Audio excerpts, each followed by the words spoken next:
Hello students, welcome back to QA Pathshala. आज के session में आपका स्वागत है और आज हम एक और इंटरेस्टिंग टॉपिक के बारे में बात करेंगे। वो टॉपिक है स्पाइरल मॉडल इन एसडीएलसी। जैसे कि आपने देखा कि हमने कल के सेशन में हमने एक और मॉडल के बारे में पढ़ा था, वो था वाटरफॉल मॉडल। और आज हम उसी से आगे बढ़ के आज हम एसडीएलसी स्पाइरल मॉडल के बारे में पढ़ेंगे। तो जानते हैं कि क्या है स्पाइरल मॉडल।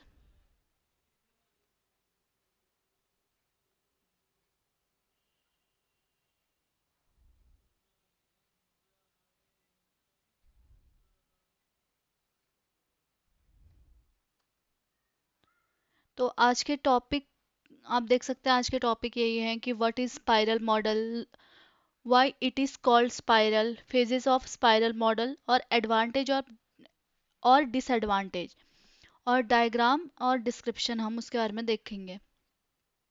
तो हमारा आज सबसे पहला टॉपिक है कि what is spiral model.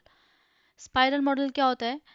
Spiral model एक ऐसा software development life cycle model है जिसमें वाटरफॉल मॉडल के सिक्वेंशियल स्टेप्स और इटरेटिव मॉडल के रिपीटेशन दोनों कॉम्बिनेशन होते हैं इसमें। तो और इस मॉडल को बेसिकली यूज करते हैं जब एक फीचर दूसरे फीचर पे डिपेंडेंट होता है, तो हम इसलिए ये इस मॉडल को यूज करते हैं। और वाटरफॉल मॉडल के ड्रॉबैक को ओवरकम करने के लिए भी हम इसको यूज़ करते हैं, क्योंकि देखा जैसा आपने कल, वाटरफॉल मॉडल में बहुत सारे ड्रॉबैक हैं, उस वजह से भी हम इसको यूज़ करते हैं। और इस मॉडल में सॉफ्टवेयर एक ही बार में कंप्लीट नहीं होता है, मतलब जैसे जो सॉफ्टवेयर है वो एक ही बार में कंप्लीट नहीं होता, बल्कि इसमें स्टेप बाय स्टेप और मतलब हर एक लूप में डेवलप होता है। हर एक लूप में अलग अलग फीचर, अलग अलग अलग अलग तरीके से डेवलप होते रहता है वो। और जैसे हर एक लूप में अलग अलग स्टेप्स फॉलो करते हैं, जैसे प्लानिंग हो गया, रिस्क एनालिसिस हो गया, इंजीनियरिंग हो गया। इंजीनियरिंग में मतलब जैसे डेवलपमेंट और टेस्टिंग दोनों आ गया, और उसके बाद इवोल्यूशन हो गया। और उसके बाद हम देखते हैं कि why it is called spiral, मतलब इसको स्पाइरल क्यों बोलते हैं। तो जैसे कि मतलब उसको स्पाइरल क्यों बोलते हैं, इससे पहले मैं आपको एक और चीज़ बताना चाहूँगी। जैसे मैंने आपको इसमें बोला कि स्पाइरल मॉडल में इटरेशन इटरेशन होता है, मतलब तो हम देखेंगे कि why spiral model called iterative model also. तो जैसे कि मैंने आपको बताया कि इसमें हर एक साइकिल में सेम प्रोसेस रिपीट होता है, तो इस वजह से इसको इटरेटिव मॉडल भी बोलते हैं। जैसे मतलब इसमें पूरा एक साइकिल होता है, उसमें सेम प्रोसेस रिपीट होता है, तो इस वजह से इसको इटरेटिव मॉडल भी बोलते हैं। और why spiral model called incremental model, incremental model भी बोलते हैं स्पाइरल मॉडल को। पर इंक्रीमेंटल मॉडल क्यों बोलते हैं? क्योंकि क्या होता है कि जब भी हम हम हर साइकिल में एक नया एक नया फीचर ऐड करते हैं इसमें, इस वजह से इसको इंक्रीमेंटल मॉडल भी बोलते हैं। जैसे हम आगे आप देखेंगे, जैसे कि है, हम इसको क्यों स्पाइरल मॉडल बोलते हैं। स्पाइरल मॉडल इसलिए बोलते हैं क्योंकि जैसे कि इसमें जो डायग्राम है वो सेंटर से स्टार्ट होके मूव होता है, आउटवर्ड्स मूव होता है, और लूप में उसको इस वजह से हम स्पाइरल बोलते हैं, क्योंकि वो जैसे होता नहीं है कुछ जैसे कोई वो होती है, मतलब कोन होती है, वो ऐसे गोल गोल गोल गोल घूमती है, तो उसी तरीके से ये मॉडल भी सेंटर से स्टार्ट होके आउटवर्ड्स लूप में मूव करता है। और हर एक लूप रिप्रेजेंट करता है एक फेस को और वर्जन को सॉफ्टवेयर के। और जैसे कि ये आउटवर्ड्स मूव होता है, तो इसमें जो स्कोप, कॉस्ट और फंक्शनैलिटी होती है वो इंक्रीज होती है। जैसे कि देखा कि each loop equal to one complete cycle of planning. तो ये जो सारा चीज़ें हैं कि planning, risk analyst, development, testing, evolution, ये सब चीज़ होता है। मतलब जितने बार हमारा साइकिल मूव होती है, मतलब जितने जितनी हमारी साइकिल बनेंगी उतने बार ये मूव होगा, मतलब उतने बार हमारा ये सारी चीज़ें रिपीटेड होंगी इसमें। उसके बाद देखते हैं कि फेजेस ऑफ स्पाइरल मॉडल। क्या क्या फेजेस होते हैं स्पाइरल मॉडल में? सबसे पहले तो प्लानिंग होता है। तो प्लानिंग में क्या करते हैं हम? इसमें इसमें चार फेजेस होते हैं, जो मेजर फेजेस होते हैं वो चार होते हैं, और ये रिपीटेड होते हैं एवरी लूप में। जैसे मैं आपको बताती हूँ कि मैं लूप लूप जो बोल रही हूँ, मैं क्यों इसको लूप बोल रही हूँ, मैं आपको दिखाती हूँ। ये देखिए, जैसे कि आप देख पा रहे होंगे कि ये लूप है एक, है ना? और इस सेंटर से स्टार्ट हो रहा है, तो यहाँ पे हम सबसे पहले होती है प्लानिंग। उसके बाद हम मतलब जो दूसरा फेज होता है रिस्क एनालिसिस, वो यहाँ पे होता है। उसके बाद यहाँ पे आ जाता है हमारा इंजीनियरिंग वाला, मतलब डेवलपमेंट और टेस्टिंग वाला फेज आ जाता है। उसके बाद हमारा ये लास्ट वाला आ जाता है, मतलब रिव्यू और देखने का कि मतलब हमारा मॉडल कैसा बना है। तो इसके हिसाब से आप समझेंगे, जैसे यहाँ पे है, तो हमारा सबसे पहले जो प्लानिंग फेज है उसमें क्या करते हैं हम कि जो भी हमारी रिक्वायरमेंट है उनको कलेक्ट करते हैं, और मतलब सारी चीज़ों को, अपना बजट, अपना प्लान, रिसोर्स, टाइम, एवरीथिंग, मतलब सब चीज़ के बारे में डिस्कस करते हैं, और सब चीज़ का देखते हैं कि मतलब क्या हम ये चीज़ करने में सक्षम हैं या नहीं है। उसके बाद आइडेंटिफाई करते हैं ऑब्जेक्ट्स, मतलब जो जो चीज़ें हमको ज़रूरत है वो सब चीज़ें इसमें चेक करते हैं हम। और इसके बाद आता है हमारा रिस्क एनालिस्ट फेज।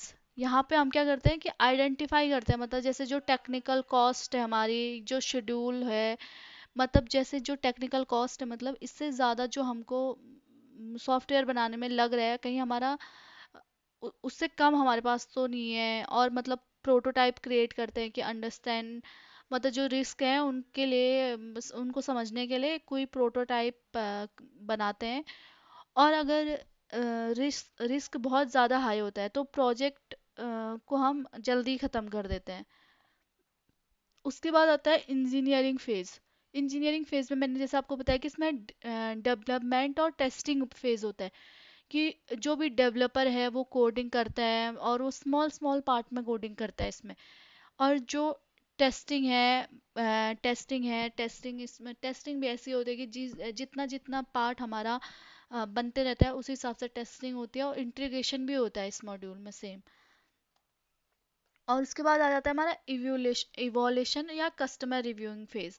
यहाँ पे क्या हो जाता है कि हम जो भी हमारा सॉफ्टवेयर है वो कस्टमर रिव्यू करता है, वो डेवलपमेंट वाला पार्ट को रिव्यू करता है और फीडबैक भेजता है हमको कि मतलब अब नेक्स्ट इटरेशन में हमको क्या करना है। तो लिखा है जैसे यहाँ पे, then the next spiral loop begins with updated requirements. मतलब समझ रहे हैं कि पहले एक बार पूरा एक लूप क्रिएट होता है, उसके बाद कस्टमर उसको रिव्यू करेगा। उसके बाद जो अपडेटेड, जब दोबारा कस्टमर हमको रिक्वायरमेंट भेजेगा, जो अपडेटेड रिक्वायरमेंट है फिर वो हम चेक करेंगे। मतलब इसी तरीके से हमारा ये पूरा मॉडल चलता है। तो जैसे कि अब हम जाते हैं इसके एडवांटेजेस में। और एडवांटेज क्या होता है इसमें कि रिक्वायरमेंट मतलब हम किसी भी फेज में चेंज कर सकते हैं, मतलब एवरी फेज में हम रिक्वायरमेंट, एवरी साइकिल में हम रिक्वायरमेंट चेंज कर सकते हैं। और मतलब कस्टमर को अपॉर्चुनिटी भी मिलती है कि वो अपना फीडबैक दे पाए, और वो देख पाए कि मतलब सॉफ्टवेयर कैसा है। मतलब उसको उसको अपना प्रोडक्ट देखने की हर बार वो मिलती है कि मतलब अपॉर्चुनिटी मिलती है। और टेस्टिंग हर एक साइकिल खत्म होने के बाद, हर एक साइकिल के पहले टेस्टिंग होती है वहाँ पे। और और क्या होता है कि जैसे जो भी हमारा फ्लेक्सिबल होता है, मतलब चेंज किसी भी टाइम पे हम चेंज कर सकते हैं इसमें। जैसे कि मैंने आपको बताया कि रिक्वायरमेंट हर एक साइकिल के बाद चेंज हो सकती है। तो एक तरीके से देखा जाए तो बहुत अच्छा चीज़ भी है, क्योंकि फ्लेक्सिबिलिटी है। मतलब हमको जब भी अगर कोई रिक्वायरमेंट चेंज हो रही है तो हमको दोबारा पूरा करने की ज़रूरत नहीं है, कि मतलब कभी भी हम चेंज कर सकते हैं रिक्वायरमेंट। उसके बाद हम देखते हैं इसमें डिसएडवांटेज क्या है। डिसएडवांटेज क्या होते हैं कि इसमें कुछ ज़्यादा डिसएडवांटेज भी हैं, जैसे कॉस्ट बहुत ज़्यादा हो जाती है जैसे कि, और रिस्क एनालिसिस के लिए एक्सपीरियंस टीम चाहिए। मतलब हम मतलब कोई भी फ्रेशर्स को या कम एक्सपीरियंस वालों को वहाँ पे नहीं नहीं रख सकते। उसके लिए बहुत एक्सपीरियंस टीम चाहिए जो कि अच्छे से चेक करें और सब मतलब वो करेंगे। और और ये स्मॉल प्रोजेक्ट के लिए तो बिल्कुल भी सूटेबल नहीं होता है, क्योंकि आप देख रहे हैं कि इसमें कितना बड़ा साइकिल है पूरा, मतलब एक साइकिल कंप्लीट हो रहा है फिर रिक्वायरमेंट चेंज हो रही है, तो उस चीज़ के लिए अच्छा नहीं है। और थोड़ा कॉम्प्लेक्स प्रोजेक्ट, मतलब थोड़ा कॉम्प्लेक्स प्रोसेस भी है ये। जैसा आपने अभी तक देखा होगा कि कॉम्प्लेक्स तो है, कि मतलब इतना चेक करो उसके बाद सब कुछ हो रहा है, तो इस वजह से थोड़ा सा कॉम्प्लेक्स भी है ये प्रोजेक्ट। जैसे कि आप देख रहे हैं कि जैसे कि यहाँ से जाके एक पूरा साइकिल यहाँ पे खत्म होगा, है ना। यहाँ यहाँ पे प्लानिंग हो रही है, यहाँ पे हमारा अ, दूसरा फेज होगा कि मतलब रिस्क आइडेंटिफाई करेंगे। उसके बाद यहाँ पे आके हमारा हो रहा है इंजीनियरिंग, मतलब डेवलपमेंट हो रहा है, टेस्टिंग हो रहा है और इम्प्लीमेंटेशन हो रहा है। उसके बाद हम थर्ड में आके देख रहे हैं कि रिव्यू हो रहा है।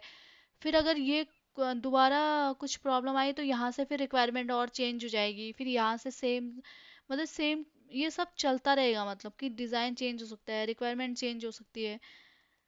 तो जैसे कि आपने देखा कि मतलब स्पाइरल मॉडल एक रिस्क डिवाइन इटरेटिव मॉडल है, जिसमें हर इटरेशन के बाद सॉफ्टवेयर और बेटर बनता रहता है ना। जैसे इस मॉडल में फोकस होता है रिस्क एनालिसिस पे और कस्टमर फीडबैक पे, और मतलब हर एक फेज में इम्प्रूवमेंट ही होता है मतलब इसमें, है ना। जैसे मतलब आपने देखा है कि हर एक फेज में इम्प्रूवमेंट ही हो रहा है इसमें। जैसे ये देखो यहाँ पे भी लिखा है कि looks like a spiral coil expanded outwards. जैसे दिख रहा होगा आपको कि कॉइल जैसी ही लग रही है, कि ऐसे घूम रही है तो कॉइल जैसी ही लग रही है। तो इसका मतलब ये है कि मतलब कुछ डिसएडवांटेजेस भी हैं और कुछ एडवांटेजेस भी हैं इसमें। सो तो स्टूडेंट, ये हमारा आज का टॉपिक है स्पाइरल मॉडल इन एसडीएलसी। अगर आपको वीडियो पसंद आए तो प्लीज़ लाइक करें, शेयर करें और सब्सक्राइब करें। और क्यूए पाठशाला चैनल को सब्सक्राइब ज़रूर करें। और प्लीज़ और आपसे मिलते हैं नेक्स्ट सेशन में और एक नए टेस्टिंग कॉन्सेप्ट के साथ। Till then keep learning, keep testing.